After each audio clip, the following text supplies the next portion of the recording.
Hello, my name is Tatiana Govea. I'm here to speak to you and present a few things that I hope will persuade you to return to the live in-person movie theaters sooner rather than later. Because if you do not, or if we don't as a whole start returning like we used to a few years before, then they are really going to disappear before our very eyes, and we will no longer even have the option. And if we do, it's probably going to be very, very expensive because it'll be more of a limited thing, so supply and demand won't really match up on that one. First thing that I wanted to discuss is that there are now more options for viewing. Instead of traditional viewing in the theater where you just buy your ticket, go sit down with a bunch of random people, now you can just actually rent the entire theater to yourself, the screening room. So that would include admission for 20 people, and I believe it is $99. But that has been something that they've been able to raise a lot more money over the last 6 months versus what they were the 6 months before that, or even the last 12 months before that, just because it has been quite a struggle for the movie theater industry throughout the last year, and now they're just trying to find some ways to kind of reach that revenue that they used to have. So this is something I'm going to show you. It's just a preview or a commercial for a movie theater rental. Hey everyone, I'm Kaylee, and we want you to make your next visit to AMC a private theater rental. For starting at $99, you can rent an entire safe and clean auditorium for just you or up to 20 people. These are perfect for birthdays, celebrations, or just your next night out. We're going to talk to some guests who are enjoying their own private theater rental at AMC. Okay, so that was a promotional release that AMC released on Facebook and other social medias just to let the public know that they are presenting this type of viewing experience. So that has been very helpful. Another thing that AMC has been able to do to try to recoup some of its losses has been kind of getting into the home streaming. So they already had the AMC channel, but now they have AMC Plus, which is an app, and there's on-demand streaming. You can also stream brand new movies if you would like to, just as long as AMC has the rights to those. But for a price, you could stream those movies, and I believe you get discounted if you have the app already. But that is something that AMC has been able to use to kind of recoup some of those losses over the last year or so. But they're now they've gained $2 billion have been raised in the last 6 months to purchase struggling theater locations. So now they're not only are they getting themselves out of this rut, they're able to buy out older theaters, which might not sound very nice, but given the options of just shutting down or being bought out by a bigger theater, I think that the choice is clear. So AMC is trying to make some moves with that. They're projecting to have about 40,000 screens open by the end of the year, which is about 8,000 more than they had at the start of the pandemic. So that is an interesting choice, but I think that they really think that we're going to be kind of bouncing back the way that they hope to. So the movie industry business has been hit by a hole, but a lot of the smaller ones are just kind of already gone from the pandemic. So now it's more of the big theaters that hold the responsibility of continuing this, kind of a societal tradition of going to see entertainment with large groups of people. So some things that I was able to find in my research was that if we look right over here,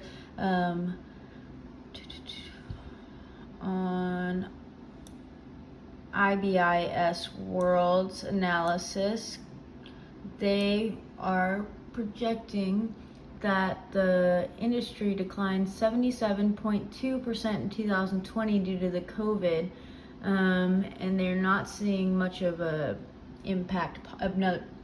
positive trend happening afterwards. So usually they can feel the difference between a regular season and then blockbuster season, but 2020 there was just no options to even try to open up for the big seasons. So they were just really losing money all over the place, and it's such a hot topic right now that I was able to find several sources.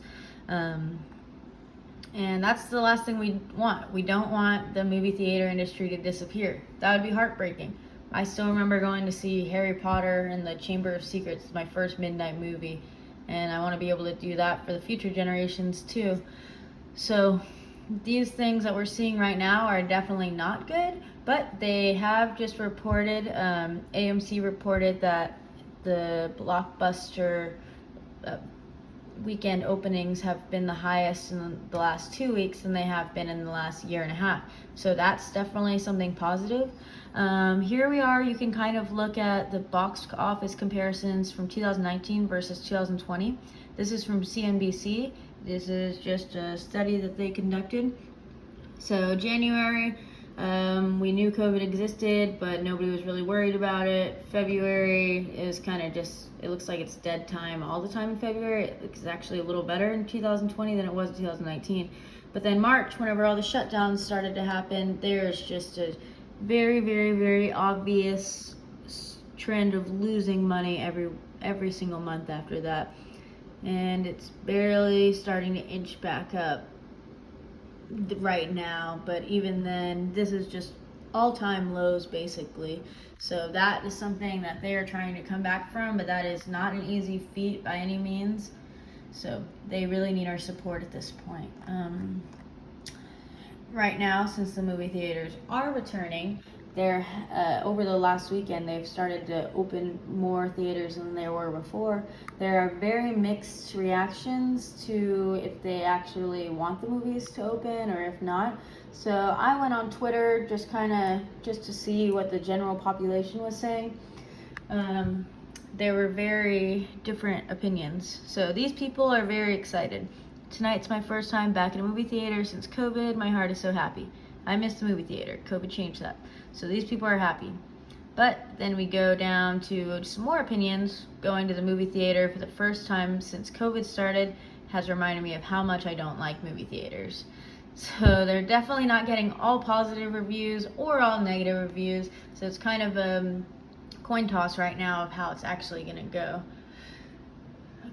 One more thing that I wanted to show you before we wrap up here is that our local states, I know we're all going to be in Texas, but there is Cinema Safe, which is kind of just the standard for cinema regulations, has released status checks for states.